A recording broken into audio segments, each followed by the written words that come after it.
Estamos começando aí nossa aula Planejamento do Trabalho em Altura.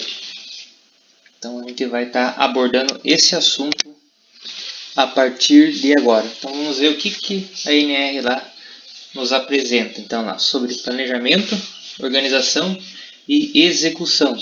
Então todo trabalho em altura será planejado, organizado e executado por trabalhador capacitado e autorizado. Considere-se trabalhador autorizado para o trabalho em altura aquele capacitado, cujo estado de saúde foi avaliado, tendo sido considerado apto para executar essa atividade e que possua anuência formal da empresa. Então vamos ver o comentário agora.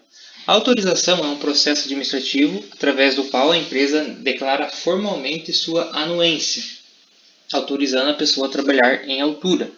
Para a autorização, devem ser atendidos dois requisitos: a capacitação e a aptidão do trabalhador.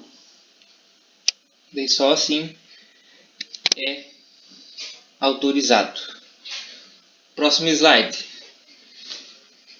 Cabe ao empregador avaliar o estado de saúde dos trabalhadores que exercem atividades em altura, garantindo que: letra A. Os exames e a sistemática de avaliação sejam partes integrantes do Programa de Controle Médico da Saúde Ocupacional, PCMSO, devendo estar nele consignados. Então vamos ver os comentários sobre isso. Entende-se o termo exames em sentido amplo, compreendendo a anamnese, o exame físico e, se indicado, os exames complementares a que é submetido o trabalhador, devendo todos os exames e a sistemática implementados estar consignados no PCMSO da empresa, considerando os trabalhos em altura que o trabalhador irá executar. Então tudo isso tem que estar previsto aí no PCMSO da empresa. Ainda lá continuando, agora a letra B. A avaliação seja efetuada periodicamente, considerando os riscos envolvidos em cada situação. A norma não estabelece uma periodicidade para a avaliação dos trabalhadores que executam trabalhos em altura, cabendo ao médico coordenador, quando houver, ou ao médico examinador estabelecer a periodicidade da avaliação, observando a estabelecida na NR7. A atividade que o trabalhador irá executar e o seu histórico clínico, tudo isso deve ser visto. A avaliação médica deverá compreender, além dos principais fatores que possam causar quedas de danos elevados, os demais associados à tarefa, tais como exigência de esforço físico, acuidade visual, restrição de movimentos, etc. Vale ressaltar que se trata de uma relação exemplificativa. Outros fatores poderão ser considerados, então tem que ser também observado isso lá. Ainda continuando, a letra C. Seja-se realizado o exame médico voltado às patologias que poderão originar mal súbito e queda de altura, considerando também os fatores psicossociais.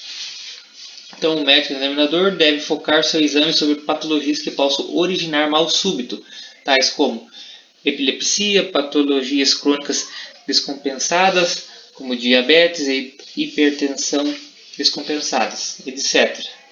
Fica reiterado que a indicação da necessidade de exames complementares é de responsabilidade do médico coordenador do PCMSO e ou médico examinador. Os fatores psicossociais relacionados ao trabalho podem ser definidos como aquelas características do trabalho que funcionem como estressores, ou seja, impliquem grandes exigências no trabalho, combinadas com recursos insuficientes para o enfrentamento das mesmas. A partir dessa perspectiva, uma avaliação psicológica pode ser recomendável, apesar de não obrigatória. Agora aqui a gente vai passar ali para o outro item da NR35, que fala sobre aptidão para o trabalho em altura deverá ser consignada no atestado de saúde ocupacional do trabalhador. A empresa deve manter cadastro atualizado que permita conhecer a abrangência da autorização de cada trabalhador para o trabalho em altura. Então, este cadastro poderá ser em forma de documento impresso, crachá, cartaz ou registro eletrônico e por aí outras opções, etc. Que evidencie o limite de sua autorização para o trabalho em altura. Próximo slide. No planejamento do trabalho devem ser adotadas as medidas de acordo com a seguinte hierarquia. As medidas devem ser consideradas inclusive na etapa de concepção das instalações e equipamentos. O projeto deve ser concebido no sentido de evitar a exposição do trabalhador ou eliminar o risco de queda. Portanto, a gente sempre está olhando essas duas situações, né? Sempre ali com o objetivo de evitar a exposição dos trabalhadores ou até mesmo eliminando o risco lá das quedas. Então, no planejamento lá do trabalho devem ser adotadas medidas de acordo com a seguinte hierarquia. Então, letra A, medidas para evitar o trabalho em altura. Sempre que existir meio alternativo de execução. Então, no primeiro parágrafo lá, adotar um meio alternativo de execução sem expor o trabalhador ao risco de queda é a melhor alternativa. Existem medidas alternativas consagradas para se evitar o trabalho em altura em algumas tarefas. Podemos citar aí a demolição de edifícios pelo método da implosão, que evita o acesso de trabalhadores com ferramentas e equipamentos às estruturas por períodos prolongados. Outro exemplo é a utilização de postes de iluminação onde a luminária desce, através de dispositivos mecânicos, até a base do poste, possibilitando a troca de lâmpadas ao nível do solo. A análise de risco da tarefa deve considerar essa opção que será priorizada, quando possível. Continuando na letra B. Então, tem que ser considerado medidas que eliminem o risco de queda dos trabalhadores na impossibilidade de execução de trabalho de outra forma. Então, as medidas de proteção coletiva devem, obrigatoriamente, se antecipar a todas as demais medidas de proteção possíveis de adoção na situação considerada. A instalação de sistema de guarda-corpo e corrimãos são exemplos de medidas de proteção coletiva utilizadas na impossibilidade de realização do trabalho de outra forma. Passando para o próximo slide, temos aí então, continuando a letra C, medidas que minimizem as consequências da queda quando o risco de queda não puder ser eliminado. Então, a utilização de redes de proteção ou de cintos de segurança são exemplos de medidas de proteção coletiva e individual para minimizar as consequências da queda. Então, são essas aí as medidas que devem ser adotadas, elencadas aí.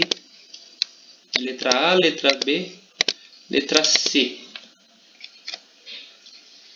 E aqui no último slide nós temos aí, lá no primeiro item lá, 3.5.4.3.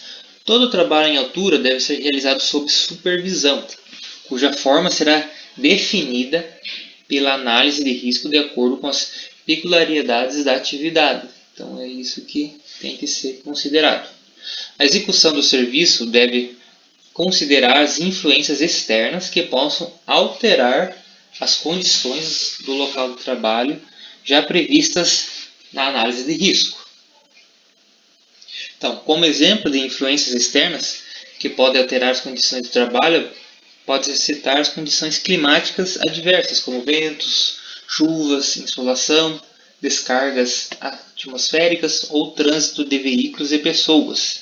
E por aí a gente tem vários outros. É importante ressaltar que são as influências que interfiram ou impeçam a continuidade das atividades. Então, tudo isso a gente tem que ver aí no planejamento, fazer um planejamento aí dessa execução, né? Fazer um planejamento bem feito aí do trabalho em altura para garantir aí a segurança dos trabalhadores. Então, com isso a gente chega aí ao final desta aula aí sobre planejamento do trabalho em altura.